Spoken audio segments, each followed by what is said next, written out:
The room was silent, save for the faint hum of a flickering ceiling light.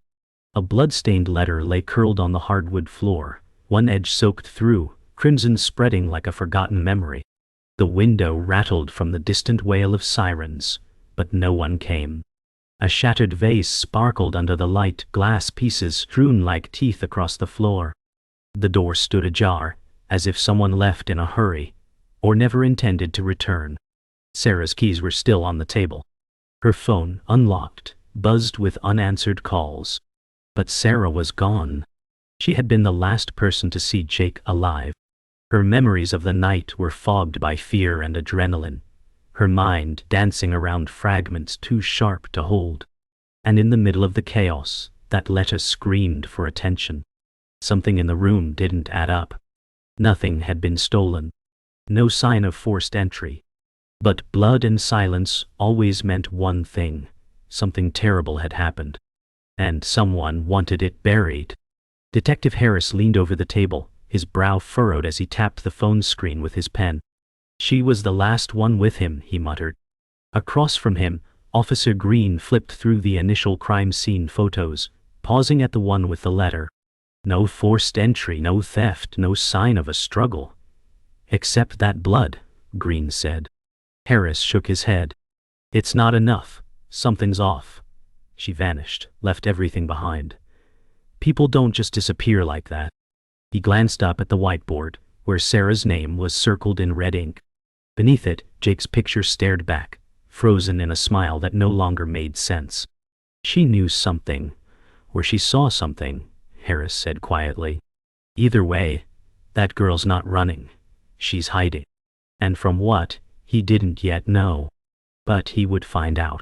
3 hours before the letter was found, Sarah had been walking home with Jake. The night was unusually warm, the kind that felt sticky and wrong. Jake had been tense, glancing over his shoulder every few minutes. Sarah noticed but didn't ask. She never pushed him when he got like that. They'd taken the back alley. A shortcut Jake insisted was safe. But halfway through, he stopped. "Did you hear that?" he asked. Sarah froze. A metal clank echoed behind them. Then nothing.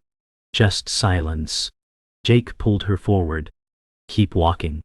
He didn't explain, didn't speak again. She remembered his grip tightening. She remembered the tremble in his fingers. But the rest. It was gone. Lost in a blank void that swallowed the night. She woke up at home with dirt on her clothes and no memory of getting there. The media wasted no time. By sunrise, Sarah's face was everywhere. News anchors speculated on her guilt.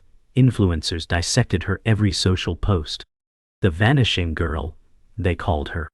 Clips of her smiling at a party 6 months ago ran alongside headlines that screamed prime suspect. No one knew where she was. Her friends said she hadn't called. Her job hadn't heard from her in days. And yet one TikTok video, a 10-second clip of her walking past a gas station, sparked a frenzy. She looked calm, one user commented. She was limping, wrote another. But no one noticed the figure behind her in the reflection of the glass door. No one except for one user who froze the frame, zoomed in, and saw the faint outline of Jake, standing still, watching her. Sarah's mind was a tangle of broken images. The crunch of glass. Jake's voice whispering her name. A flash of red. The weight of guilt sat on her chest like a boulder. She wasn't sure what she saw, only that something was wrong that night. She could feel it in her bones. Her therapist had warned her. Trauma lies. But Sarah couldn't shake the feeling that she had missed something important. The letter, the phone, the blood, they weren't clues. They were warnings. She wasn't just a witness. She was part of it. The memory kept slipping away every time she tried to grab it, like sand through her fingers. But one thing was clear. The truth was still out there. And it was watching her. Sarah sat in the sterile interrogation room, the hum of the fluorescent lights pressing down on her already frayed nerves. A steaming cup of untouched coffee rested before her, its surface trembling with every heartbeat. Across from her, Detective Harris leaned forward. You said you don't remember anything past the alley, he prompted gently. Sarah nodded, her voice thin. I remember Jake holding my hand. I remember him pulling me faster. Then? Nothing. Harris studied her, then slid a photo across the table, a blurry still from the gas station footage. That's you, right? She swallowed hard, staring at her own image frozen mid-step. Who's behind me? She whispered. Harris said nothing. He was watching for the moment, the flicker of something, panic, recognition. And there it was, in the tightness of her throat, in the way she didn't blink. She knew more than she realized. It was buried deep, but it was there. And it was starting to bleed out. Back at the precinct, Officer Green played the gas station footage on loop. Each time, he paused it at the same frame. The moment the reflection appeared behind Sarah. It was barely more than a silhouette. But something about the shape, the slouch of the shoulders, the sharpness of the jawline, was familiar. That could be Jake, Green said. Harris didn't respond. He was staring at a corkboard lined with photos, maps, and evidence markers. If it's Jake, he finally said, why was he following her? Green frowned. Or maybe he wasn't. Maybe she was leading him. That changed everything. The timeline. The motive. The roles. Harris turned back to the board, drawing a new red line between Jake's last known sighting and Sarah's. We've been assuming she ran, he said. What if she was trying to lure him out? Green hesitated. But why? Harris didn't look away. Because she was scared, or because she knew what he did. 2 years earlier, Sarah and Jake were inseparable. University parties, weekend road trips, whispered secrets under the stars. Everyone said they were perfect.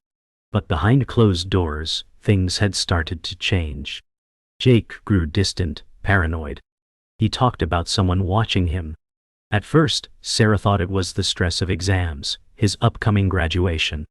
But then he started locking his phone, disappearing for days, returning with bruises he couldn't explain. When she pressed him, he'd smile and say, "Don't worry about it." But she did worry.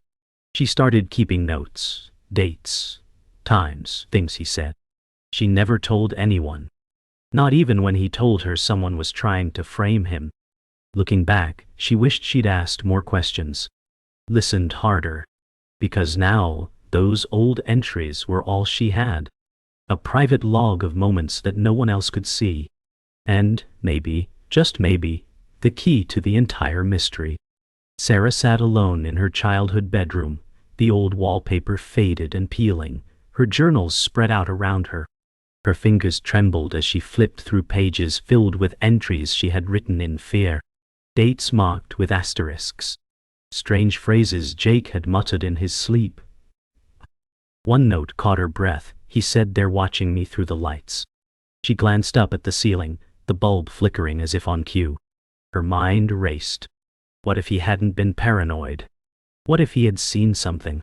Sarah opened a drawer and pulled out a USB drive Jake had given her a year ago. He'd said, "Keep this safe, just in case." She had forgotten about it. Never even plugged it in. Her breath caught as she realized, this might be what someone had been after all along. A file Jake died to protect. And now, it was in her hands. She waited until nightfall to plug the USB into her laptop. The screen blinked to life, revealing a single folder labeled Eyes. Inside were dozens of short video clips, security footage, voice memos, grainy night vision recordings. Most were dated weeks before Jake's disappearance. One showed a man tailing Sarah on her walk home. Another captured a shadow moving through Jake's apartment while he slept. The last clip was corrupted. Only the audio remained. A voice whispered, "She knows too much." Sarah froze. Her chest tightened. The files weren't just about Jake. They were about her. She slammed the lid shut, pulse racing. Everything was connected. Jake's paranoia, the letter, her missing memory. She thought she'd stumbled into something. But the truth was more terrifying. She had always been in the middle of it. And someone had been watching her all along. Sarah returned to the alley where it all began. Daylight did little to chase away the shadows that lived there. Trash bins lined the walls, damp graffiti peeled from brick, and the air stank of rot and old fear. She stood in the same spot where Jake had stopped that night. Her fingers brushed the brick wall, and suddenly it hit her. He had turned left, not forward. That detail had always slipped her. She followed the narrow path, a space barely wide enough for one person. It led to a rusted gate, chained shut. She reached through and spotted something wedged beneath an old wooden crate. With effort, she pulled it out, a crumpled piece of black fabric with a faded emblem, Jake's college hoodie. She staggered back. This wasn't in the police report. They'd missed it. Or someone had hidden it. And if Jake had gone this way, someone had known. Someone had followed. Or waited. She brought the hoodie to Detective Harris. He examined it, brow tight. This wasn't on file, he muttered. Sarah watched as he compared the emblem to Jake's yearbook photo. Same logo. Same jacket. We searched that alley. Every inch, he added. Sarah replied, not the side path. Green leaned in. That path was sealed off. It's city maintenance. Locked years ago. Harris looked at the chain. It was newer than the rusted gate. Somebody sealed it after Jake disappeared, he said. That changed the narrative. Someone had deliberately blocked access. The question now wasn't just who killed Jake, but who wanted the alley erased. Sarah felt a chill run down her spine. They were getting too close. And whoever had buried the truth wouldn't stop now. Harris handed her the hoodie carefully. You're not safe, he said. Stay visible. Stay loud. That's the only way you survive secrets like these. That night, Sarah went live on TikTok. Her voice trembled, but her eyes burned with focus. They lied, she said. They missed what I found, or someone made sure they missed it. She showed the hoodie, the alley, the gate. She uploaded clips from the USB, leaving out the most disturbing files. Within hours, the video spread like wildfire. Comments poured in. I saw that alley. Check city maps, there's a tunnel behind that gate. And one that stopped her cold. He was following you before Jake vanished. It came with a photo. A blurry figure behind Sarah in a cafe, taken weeks before Jake disappeared. The timestamp matched a day she didn't even remember. Sarah stared at the image. That same slouch. Same shape. The man in the reflection. He wasn't new. He had been there all along. Watching. Waiting. And now, he knew she was looking back. Sarah confronted her old friend Lily, the only person who'd known about the USB. They met in a park, surrounded by the noise of kids and traffic. You told me to throw it away, Sarah accused. Lily's face went pale. I didn't think it mattered. Jake said it was paranoia, just voices and static. Sarah pulled out her phone, played the voice. She knows too much. Lily flinched. You never told me he said that, she whispered. I thought you'd panic. Sarah stepped back. I should have panicked. Lily shook her head. You don't understand. Jake wasn't being followed, he was being tested. That drive was a decoy. Sarah's heart dropped. Tested by who? Lily looked away. He never told me names. Only that if anyone found the real drive, people would die. Sarah realized she didn't just have secrets. She had the bait. And someone wanted it back. That night, Sarah's apartment was broken into. Nothing was stolen, except her laptop. Drawers were left open, not rifled, but carefully examined. The door lock showed no signs of tampering. Whoever came had a key, or knew how to get in without leaving a trace. She called the police, but they seemed disinterested. Maybe it was just a random theft, the officer shrugged. Sarah didn't believe it. Neither did Harris, who called her minutes after the report. You need to leave. Tonight, he said. Go somewhere unconnected. No phones, no trace. Sarah packed light. Just a duffel and the original USB. As she left, she noticed a small square of paper slipped under her door. 5 words scrawled in jagged pen. You were never alone. Stop. She didn't sleep that night. She barely breathed. Because she finally understood, this wasn't about Jake anymore. It was about her. Sarah didn't run. She went straight to the only place left with answers, Jake's old apartment. It had been empty for months, a sterile unit collecting dust and silence. She slipped in using the spare key he once gave her, still hidden under the loose brick in the stairwell. Inside, everything was exactly as he left it. Coffee mug on the table, jacket still hanging by the door. It was like time had frozen. She moved carefully, checking drawers, corners, the vent he used to stash things in. And there, tucked behind dusty cables, was his phone. Dead, screen cracked. She powered it on. The battery barely held. One voicemail remained, unplayed. Her thumb hovered. She pressed play. A raspy voice whispered, "I know what you saw." Then, static. Then, silence. Her hands trembled. That voice didn't belong to Jake. Wait. It belonged to someone else. Someone who'd been inside this place. Someone still watching. Sarah took the voicemail to Harris. He listened 3 times, each time paler than the last. "We've had similar calls tied to surveillance cases," he said. "Untraceable numbers, mask tips, no fingerprints." She asked, "Who would do that?" He looked down, then back at her. "Black site contractors, ex-military, people paid to disappear. This is bigger than a domestic dispute." Green stepped into the room, face tight. "We pulled footage from Jake's building. There's someone entering his unit the night before he vanished, wearing a city maintenance uniform." Sarah's breath caught. "The alley gate." Harris nodded.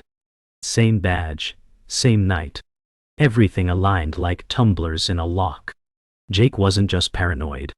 He had uncovered something, accidentally or intentionally, and now Sarah was in its blast radius. Harris leaned in. "This isn't just about murder. It's about what he found. And what you're holding." Sarah finally asked the question she had been avoiding. What did Jake die for? Sarah couldn't sleep. She sat in the motel room, Harris booked under a fake name, flipping through Jake's recovered texts. Most were mundane, class updates, memes, reminders. But one thread stood out. A private group chat with 4 users. All aliases. The last message Jake sent read, "If anything happens, it's on the eyes file, don't let it vanish." The replies were chilling. "Too late, they're cleaning, you're exposed." One final message appeared hours after Jake's last known moment. "You shouldn't have involved her." Sarah's blood ran cold. Her. They'd known about her long before she realized anything. She wasn't collateral, she was leverage. Her fingers hovered over the keys. She considered responding. Then the chat blinked. A new message appeared, "Still watching." Her laptop screen went black. "Power cut. 1. Her heart thundered. It wasn't paranoia. It was presence. And it was already inside the room. She bolted, barefoot into the night, cold pavement biting at her skin. No bag, no phone, just the USB clutched tightly in her hand. Behind her, headlights blinked on in the distance. A car didn't. Too slow for traffic, too deliberate. She ducked into a service alley, heart pounding like a drum. Her breath formed clouds in the air. She pressed herself against the wall, listened. The car idled. A door creaked. Footsteps followed, calm, slow, like they weren't hunting. They were retrieving. She backed further into the alley, found a metal fire escape, and climbed. Rooftops stretched like lifelines above her. She didn't stop until she reached the far end of the block, lungs burning. From above, she watched the car drive slowly past the alley mouth. Tinted windows. No plates. Whoever they weren't amateurs. And they weren't done. Sarah wasn't just running anymore. She was being chased. Sarah reached out to her brother, Nathan, the one person she hadn't trusted with any of it, until now. He met her at an old train yard where they used to play as kids. "You said Jake was dangerous," she told him. Nathan looked down, hands buried in his jacket pockets. He was digging into things he shouldn't have, government files, surveillance rings. He thought he found a back door. Sarah stepped closer. "You knew?" Nathan hesitated. "I didn't think it was real, until people started following me too." She pulled out the USB. "This is what they're after." Nathan's jaw tightened. "Then why did you come to me?" "Because," she said, voice cracking, "if I'm not here tomorrow, someone has to know the truth." Nathan stared at her, then reached into his coat. Sarah flinched. But he pulled out a second USB, identical. "Jake gave me one too," he whispered. "And mine has different files." They made a plan. Nathan and Sarah would meet Harris at a secure drop location with both USB drives. But as they crossed an underpass toward the meeting point, Nathan stopped. "Something's wrong," he whispered. A black SUV sat idling beneath the bridge. Its windows were too dark, its engine too quiet. Sarah's instinct screamed. "Run," she said. They turned just as the SUV doors flung open, and two men in black stepped out. No insignias, no hesitation. Nathan shoved Sarah toward a narrow walkway. "Go. I'll slow them down." She didn't argue. The flash of metal caught her eye. One of the men held a stun gun, not a weapon meant to kill. They didn't want her dead. They wanted her contained. She vaulted the guardrail and disappeared into a drainage tunnel as boots thundered behind her. Nathan's voice echoed faintly. "Get to Harris." Then, silence. She didn't look back. She couldn't. Not now. Sarah ran through the drainage tunnel, her footsteps splashing through ankle-deep water. Her lungs burned, chest tight, USB clutched in her hand like a weapon. The tunnel twisted, narrowed, opened again into a forgotten maintenance corridor. Graffiti marked the walls. Rats scattered. She ducked beneath low beams, heart hammering like it might rip from her chest. New wall. Then, light. A metal ladder leading upward. She climbed, fingers slipping on wet rungs, until she burst into an alley behind a shuttered restaurant. Phone buzzed in her pocket. "Harris." "Where are you?" he barked. "Behind Bertram's on 6th. Stay there." She crouched behind a dumpster, trying to breathe. Her pulse wouldn't slow. Something sharp jabbed her side, Nathan's USB. Still, in her coat. 2 drives. 2 keys. 2 versions of the same truth. She didn't know what the next move was, but the pieces were converging. Fast. And someone was about to break. Harris arrived in an unmarked car, windows down, badge clipped low. He stepped out with one hand raised. "You okay?" he asked. Sarah nodded, silent, drenched in adrenaline and rain. She handed him both USBs. One was mine, one was Nathan's. He inserted them into a secured tablet. The screen lit up, maps, satellite logs, call intercepts, names. One file stood out, Mirror Ops. Harris's face hardened. "These aren't just surveillance files. This is illegal experimentation, data leaks, blackmail systems. Your brother was part of a government trial site. Jake found a breach." Sarah's eyes widened. "You knew?" I suspected, but I never had proof. He looked her dead in the eye. "You just gave it to me." Then a ping. A tracking beacon. Harris cursed. "They found us. We need to move, now." But as he turned to the car, a sharp crack split the air. A bullet shattered the windshield. Sarah screamed. Harris shoved Sarah to the ground as the next shot rang out. "Stay down," he yelled. He drew his weapon and fired toward the rooftop where the flash had come from. Tires screeched in the distance. Another black SUV peeled around the corner. Harris pulled Sarah behind the car. "They're not going to stop," she whispered. "They never intended to."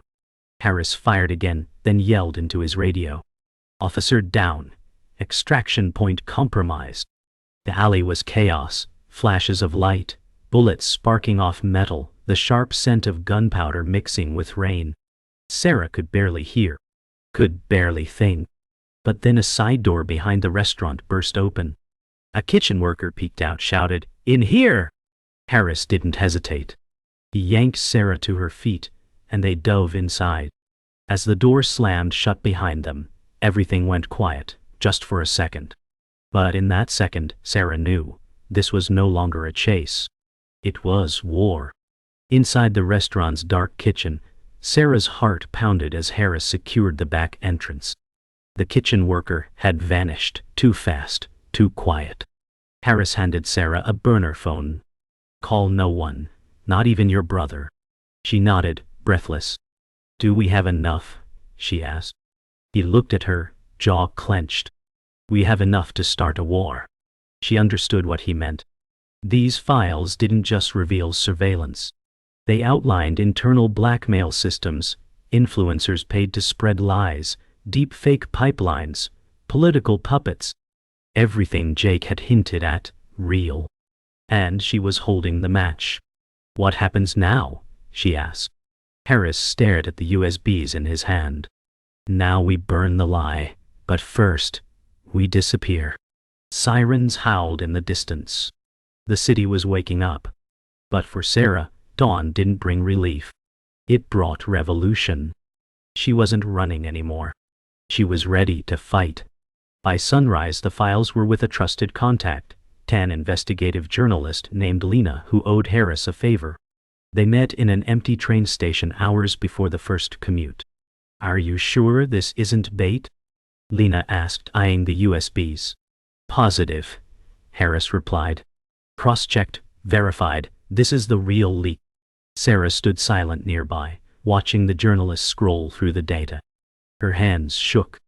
Lena's eyes widened. "Jesus, this is enough to take down 6 agencies, and make us targets," Harris added. Lena nodded. "I'll publish a drip feed. Enough to stir chaos without tipping who sent it." Sarah finally spoke, voice low. "Make it loud. Make them scared." Lena looked at her. "You ready for what happens next?" Sarah didn't blink. "I've been living it." The train whistle blew in the distance. Unsolved. This wasn't the end. It was the storm before the flood. News broke within 24 hours. Headlines screamed across every screen. Government blacklist exposed. Eyes in the network. Who's watching you? The internet exploded. Clips from Sarah's original TikTok resurfaced and now carried weight. People rewatched the gas station footage, the alley shots, the whispered audio. What once looked like paranoia now felt prophetic. Sarah didn't hide. She stood in front of the chaos, face uncovered, voice unwavering. "We were told to look away. I didn't. And now you shouldn't either." Her video went viral. Again. But this time, the comments weren't theories. They were confessions. "They followed me too. Same voice on my voicemail. I thought I was crazy." Across the globe, people connected dots they'd been too afraid to trace. It wasn't just a cold case anymore. It was a pattern. And Sarah's voice had become the match that set it all ablaze. The backlash was immediate. Protests flared. Anonymous tips flooded the media. Officials denied everything. But deep inside a private server vault, Sarah's files were already replicated by hundreds of citizen coders. Meanwhile, Harris was off-grid. Nathan hadn't resurfaced. And Sarah found herself alone again, physically, but not digitally. She monitored feeds, updates, death threats, support posts. Her story was being dissected in real time. But one message froze her. "It's not over. He's still alive." Patched was a still frame. Jake, or someone who looked like him, walking down a corridor under harsh lights, time-stamped 2 days ago. Sarah's heart dropped. Her mind screamed denial. But her gut whispered something worse. She clicked play on the attached video. The man turned toward the camera. Same face. Same eyes. Blank expression. Surveillance style. No sound. No acknowledgement. And yet, somehow, he knew she was watching. Sarah met Lena again, in a secure building disguised as a legal aid office. The footage is either staged, Lena began, or Jake's alive and they've been using him. Sarah couldn't speak. Her mind flipped through memories, his last words, the way he looked before vanishing. "If he's alive, we can get him," Lena said. "But it won't be legal. And it won't be safe." Harris appeared from the shadows. "I've been tracking the building in the video. It's real. East Wing abandoned hospital, shut down in 2015, covert security all over it now." Sarah stood. "Then that's where I go. Not alone," Harris said. "We finish this together." Lena slid a key card across the table. "You'll get one shot." Sarah picked it up. It was cold, in her hand. "Then we make it count." For the first time, the fear inside her was outmatched by fury. That night, they approached the abandoned hospital under a moonless sky. Ivy strangled its crumbling walls, and floodlights scanned the perimeter. Sarah wore black, nerves coiled tight. Harris handed her an earpiece. "No hero moves. We get in, get out." Lena stayed in the van, watching security feed. "East corridor is clear. Go." They moved fast. Quiet. Tight. Surgical. Dot. Inside it smelled of chemicals and rot. Sarah saw the hallway from the video, and the door at the end. She ran before Harris could stop her. Bursting inside, she froze. A dim room with one chair. One figure. Jake Dodd. He turned slowly, face pale, eyes wide. "Sarah," he whispered. She reached out, tears brimming. "It's me." But before they could touch, alarms screamed. Red lights flashed. Harris pulled her back. "Trap," he shouted. But she wouldn't leave. Not again. Not this time. Sirens grew louder as shadows swarmed the hallway. Sarah stood between them and Jake, refusing to move. Harris shouted behind her, but she didn't hear. All she saw was her brother, fragile, pale, confused. "They said you were gone," she whispered. Jake's lips trembled. "They tried to erase me." Alarms wailed, boots thundered. But for that moment, everything slowed. She grabbed his hand. "We're leaving together." Harris kicked down the back door as Lena's voice crackled over comms. "Van's waiting. You've got 60 seconds. Gunfire erupted behind them as they ran. Jake stumbling, Sarah dragging him forward, Harris covering their escape. The night tore open around them, and with every step, Sarah felt the weight of silence crack. They burst into the alley where Lena waited, engine roaring. Doors slammed, tires squealed. They made it. But Sarah didn't celebrate. She looked at Jake. He was shaking. Alive, but not whole. Whatever he'd seen still lived in him. Safe house. That. Cold, quiet, temporary night. Jake sat on a couch, wrapped in a blanket, silent. Sarah knelt in front of him. "Tell me what they did." He stared at her for a long time before speaking. "They erased days, weeks, took my memories, tested things. Images, sounds. I think I gave them what they needed." Sarah's throat tightened. "No, you gave them nothing." He shook his head. "They wanted you. Everything I knew about you. Your passwords, habits, your voice." She reeled. It had never been about Jake. It had always been about controlling her. About silencing her. And Jake had suffered to make that happen. Harris paced nearby, Lena on the phone in the other room. The files had gone global. The world was in free fall. But Sarah knew this wasn't the end. "They're going to spin it, paint us as threats." Jake looked up. "Then burn the story into truth," he said. Sarah opened her journal, its pages tattered, ink smudged by time and fear. She flipped to the first page. "Day 1, she wrote. Not of the escape, not of the leak, but of healing. Her hands didn't shake anymore. She wrote about Jake. About Nathan, still missing. About Lena's broadcasts, now reaching millions. About Harris, who risked his badge for the truth. And about herself. Not the girl from the beginning, but the woman forged in fire. She closed the journal. Outside, the wind picked up, rattling the windows. Somewhere, another victim was watching, waiting, wondering if they were alone. Sarah stood, picked up her camera, and pressed record. "This isn't a story about survival," she began. "It's about remembering, about standing up, and about fighting back, no matter who's watching." Her voice was steady now.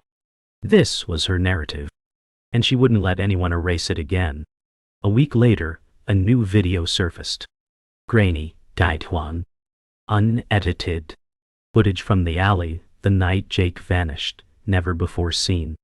The camera trembled, pointed toward the gate Sarah had discovered. A figure emerged from the shadows. Jake. Then another.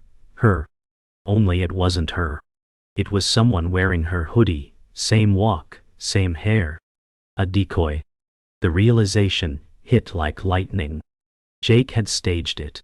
He had known someone was watching and made a copy of her to mislead them. And it worked.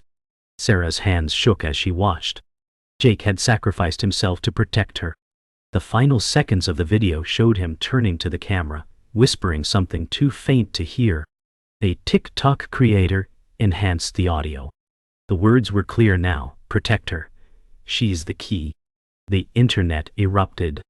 Her story had already gone viral. Now, it became legend. Sarah stood on a cliffside at dawn, wind in her hair, horizon stretching endlessly before her. The ocean below was calm. Behind her, the world buzzed. Interviews, lawsuits, denials, counterattacks. But here, it was quiet. She held a small pendant in her hand. Jake's. He had given it to her years ago, to remember who you are. She closed her fist around it and exhaled. "The hardest part of surviving," she whispered. "Living with the truth." Her reflection no longer haunted her. It grounded her. Every scar, every loss, had meaning now. Sarah turned away from the cliff, eyes dry, spine straight. She walked toward the rising sun, away from fear, toward whatever came next. She was not a victim. Not anymore. She was the record keeper. The storyteller. The flame they couldn't extinguish. And somewhere in that morning light, the world finally began to listen.